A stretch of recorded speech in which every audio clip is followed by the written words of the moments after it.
think one question that I get often, well, fairly often, is how do you know what Ukrainian music is? What are the influences? Where does it come from?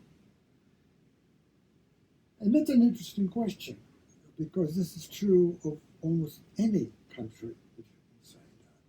There's no country that you can't say that. For instance, speaking of Russia, it's in the news now. There's all kinds of Russian music, kind of influences, because Russian Empire owned Central Asia, and so you have music, Scheherazade, Rimsky-Korsakov, and all of that he makes use of what we would call Orientalism. Right. Borodin also. They all did. I mean, there's no question about it. But I'll make it as quick as I can, because history is always complicated. So this is a great simplification. Ukraine was a country that was understood as a territory a long time ago. And as a matter of fact, the writer Voltaire wrote a history of Ukraine. Mm-hmm.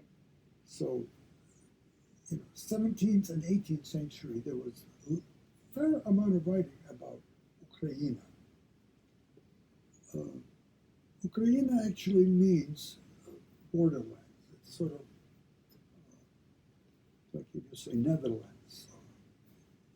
It isn't really a name of a town or something else, but it was considered sort of a borderlands.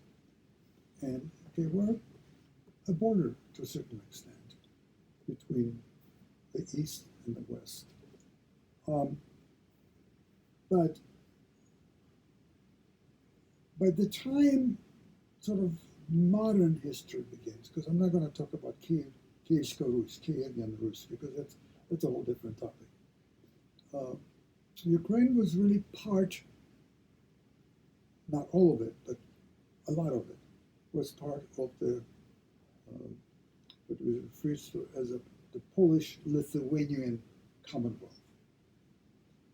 And so you had the influence both from the north, which is where Lithuania would be, and Poland, which would be the west. And because of that, learning in university like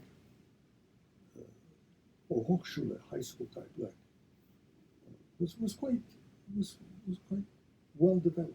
Mm-hmm. And the same thing goes with music. Music was fairly well developed on a certain level, primarily on the choral level, which goes back, of course, to Europe. There was also instrumental music, but it wasn't as much developed as it was in other countries. And but the choral became rather famous.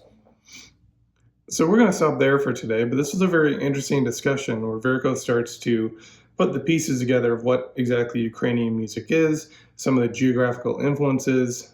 He previewed a discussion of the Overtone series, which is something he's going to talk about much more in future sessions. And we're going to be talking about the choral concerto.